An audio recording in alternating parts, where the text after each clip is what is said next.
At the end of the year, we celebrate. And yes, you know that. And of course, leaders go there. Well, you might now say, look, Niels, Mr. Brabandt, Niels, I got a really stressful year. I got family. I got other appointments, with my sports club, with my hobbies, with whatever I have, the gardening union, or whatever else. Sorry, I just can't go there. I have so much stress. I really need a day off there. Good party for the others, but as a leader, I just don't show up there. And first things first here, I can emotionally understand that. We have stressful times, lots of work to do.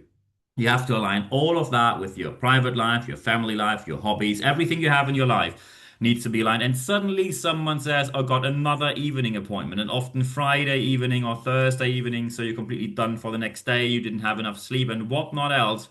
And you might think, yeah, not really what I like to do. And first things first, as promised, I can emotionally understand that. Yet it is of crucial importance that you show up to the end of your party. And that's exactly our topic today. Some might now wonder, why is this a leadership topic? And you know at the end of this episode why it is. Very important here is if someone now is going to start the angry, oh, why do you call it end of year party? It's a Christmas party. It's a Christian tradition. Oh, is it illegal to say Christmas now? So first, no, you can say Christmas party if you like. Second, there are most likely people in your company who do not celebrate Christmas. So if you don't want to be in touch with them as a leader, that's your decision. Doesn't make you a better leader. Doesn't make anything better in your organization. It's a constitution of you against being a better leader. Your thing, not mine. It is the end of year party to me. If you want to call it differently, call it differently. However, when you say that a Christmas party is a Christian tradition, just look up the history of Christmas. Hint, it isn't in its history as Christian as you think it is. The situation now is we have to see, why do leaders need to turn up and go to the end of year party? Because you could think, look, this is a social event where maybe it's even beneficial when leaders don't show up. People are in a social setting, and that's exactly the point here. You probably heard me saying there's something which is called the social legitimation. Leadership is a completely social construct. No one needs to follow you by law. If you tell someone, could you please send these couple of emails, and they say no, you can't call the police and make the police or a court do them to send these emails. It's a purely social construct. So everything you have as a leader is the social legitimation. As soon as you lose that, because the formal legitimation is already there, you are assigned a leadership position, you have disciplinary leadership, you signed the papers, got the contract, in the org chart, you're high up, and that's why you're a leader formally. However, you all know these leaders probably, and you experience them, where people say, yeah, yeah, we got that leader. No one's listening to them anyway. We self-organized a long time ago. And that's something you do not want to have. The social legitimation simply means you are able to be accepted by your people, even in the most critical situations, due to what you've done. Social legitimation needs to be earned. It can't be given. It can't be put on you. It can't be gifted to you. You need to earn it. And it's very important. When the social legitimation is gone, your leadership role is done, you're off. That was it. No way back. And of course, in the moment you are in this social setting, things might get very personal. And people say, oh, do you mean because people drink? Well, they sometimes alcohol plays a role, but it doesn't need to be. So that's not important here. But when you really want to know what really personally motivates your people, that's what they only tell you, not in the break room at work or during working hours or in the office in front of other people. They only tell it to you in a so-called informal setting. By the way, an important add-on here, in the informal setting, there's one thing you must have gained before, and that is trust. If you didn't gain the trust, it doesn't help you to go to the end of year party, sit around there, no one's going to talk to you anyway. If you didn't gain their trust, and by the way, you can gain their trust during these kind of end of year parties because often people say, hey, my leader is always a bit serious about everything. And suddenly they see you at the end of year party and think, wow, this person actually has a life besides work. I didn't think that they could be that much fun. So here you are. The informal setting means it needs to be informal, needs to be relaxed. However, they need to trust you. If they don't trust you, they're not going to tell you anything. You have to assume and you have to see it in a certain way. Because often people say, is it really that important now to do it in this setting? The end of year party or the summer party, any kind of party which is outside the usual thing you do at work, is like an intermission between work and private life. And let's say you go to a theater or to a musical or whatever event. You always know what happens when you leave for the intermission. In the intermission, people socialize and suddenly it becomes a bit more fun and you talk about anything. How do you like things? You talk about everything, not only the show, you talk about everything. This intermission is extremely important. You need to have the intermission between business life and private life and use it wisely. Because as soon as people tell you something, may it be that someone says, well, you look, it could be really beneficial if I could have a shorter Friday, work the other days a bit longer, but have an early finish on Friday because, I can pick up my kids from school. Or someone says, I'd like to start a bit later because I have four kids to bring to different schools. Or someone says, look, I have this really important hobby where on Wednesday we always have early training. I can never join, which I'm not part of the main team. That really demotivates me because I'm really good at it. All of that can be immediately used, of course, within the means of the organizational needs, which needs to be served as well. But what you see here is the so-called inner mission. The inner mission is what is really motivating people to get out of bed in the morning. And of course, now some leaders say, look, I will not do it that way. I will simply ask them during the annual appraisal interview, what's your inner mission? And yeah, you can do that. I mean, scientifically speaking, you can't ask for the inner mission because what you get is the so-called socially desirable response. When you say, okay, what motivates you? The usual answer will be, oh, I want to be a value contributing part of this organization to actually establish and extend our market share to the benefit of the customer and best customer service at all times. And then bad leaders say, great answer. You're the person to be promoted. People rehearse these answers. People very quickly learn which topics are always the hot topic of the day, what's the flavor of the month, and people also know which are the couple of topics you better never touch, although it's desperately need to talk about that, but we know that management doesn't like it, so we don't address it until everything escalates. And in this moment here, in this informal setting, the intermission between business and private life, people talk about everything. Of course, in the informal setting, they need to trust you, but as soon as you know their inner mission, which they will not tell you during the annual appraisal interview, you can motivate them way better. And by the way, it's always indirect. It's always indirect. People will never say, "Oh, yeah, you addressed you addressed my individual needs very well. So on the Maslow pyramid, I felt myself very well connected, and the Herzberg factors were very well. So I think you really understood the job characteristics model." No one is going to tell you anything about the scientific bit here. However, the scientific aspects I just mentioned are crucial to understand for leaders. If you do not understand them, please do not be surprised that you are unable to motivate people. Or if you ignore them, you are unwilling to motivate people because you simply do not seem to care a tiny bit. So what you first need, everything here will be indirect. People will see, oh, something has changed. I trust you more. I like you more suddenly. And people will behave differently then. I give you a very simple example. Let's say you have some sort of extra service that people are on call. And you call them and say, look, someone called in sick. Can you please go to the customer? And it's Saturday afternoon. And people say, look, it's a really nice sunny day. I like to sit in my garden or on my balcony or in my flat or basically anywhere instead of going to work. And if they really are just on a formal level with you, if there is no social legitimation with you as a leader, they will say, look, I think my neck hurts a bit. Sorry, can't do that. Bye.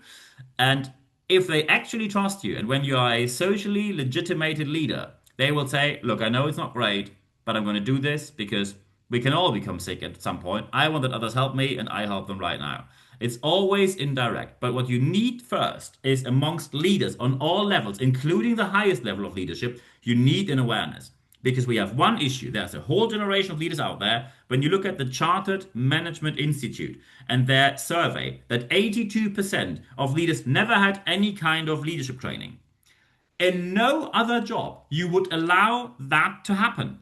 If I work for a company that produces electricity and I say, hey, I'm not an engineer and I never learned this, but I like to install things. I like to fiddle around with electricity. Do you have a job? They would say, bit of foundation would be good. You need to get the training first. At leadership, we say, yeah, there are people and good luck from here with no qualification whatsoever. And then we wonder why people are not motivated. Who could have thought? Or leaders do wrong things and employee turnover goes through the roof. Or sick leave goes up every single year. The awareness needs to be there that leadership training, coaching, and whatnot else around it is a must have because otherwise things go south from there. And I know there's a whole generation out there that one, never had training, coaching, or anything. Second, were shamed for it.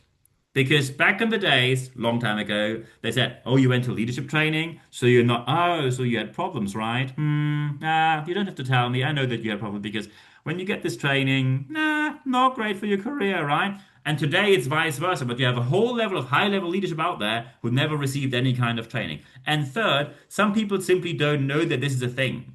They never had it. Now they are on a high level and they think, yeah, this is more for like the low level team lead, isn't it? No, it's not. You need professional training and coaching. I learned leadership, others learn leadership. Every skill gets learned. And when you say, oh, there are some people who are just born leaders, no, they are not. But due to different levels of empathy, some people are able to serve in a missions way better than others. Still, there are a ton of other things around there that you have to learn before you are a really credible leader and socially legitimated.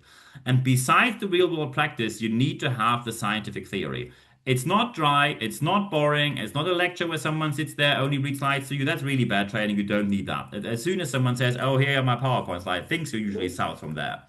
So you need to have the scientific backing, but you also need the leadership practice. If you bring all of that together, you will be a socially legitimated leader, and all of that, by the way, happens as well during the end of year celebration. If you don't turn up there, the sign you send is, I really couldn't care less. And if you send the sign telling people, look, I don't turn up for the annual Christmas or end of year party, people will consider this a I don't care. And reciprocity kicks in and they say, when you don't care as a senior leader, look, I don't care either. And even if you say it's a bit of a burden, when you are on a high level of pay range, when you are in a high position in the organization, you don't turn up there. You must have a really good and well communicated reason. Otherwise, please turn up. Because when you turn up and do what we discussed here, your company and your organization will be a better one due to your excellent contribution of leadership. And I wish you all the best putting this into your organization.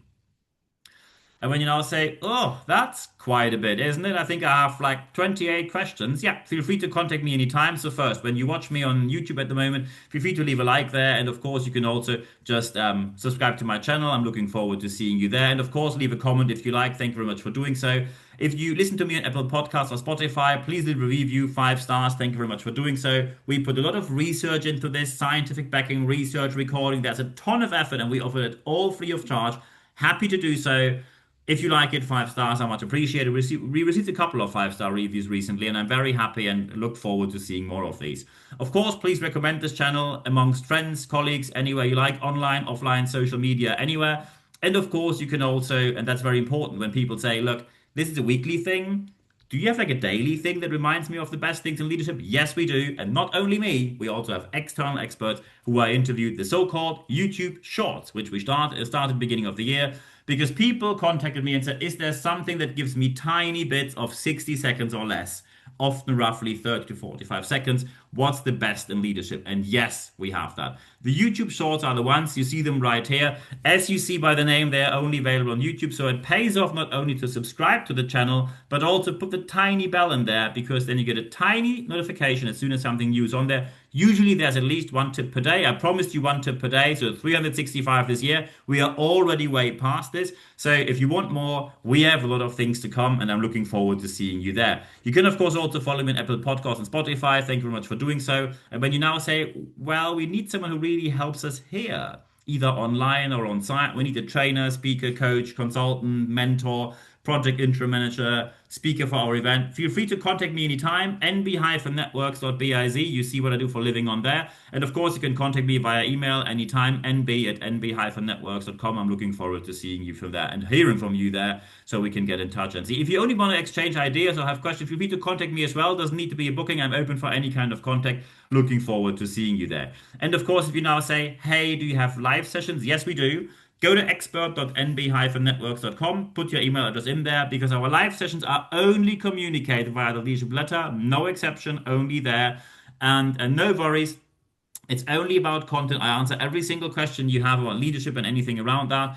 And only via the leadership letter we communicate date, time, and the access link. You only receive, no worries, one email every week, only one email, Wednesday morning. It's 100% content, ad-free guarantee with full access to all the podcasts, articles, video cast, the live sessions, everything in there, but only via the leadership letter. We don't post this anywhere. It's only available there.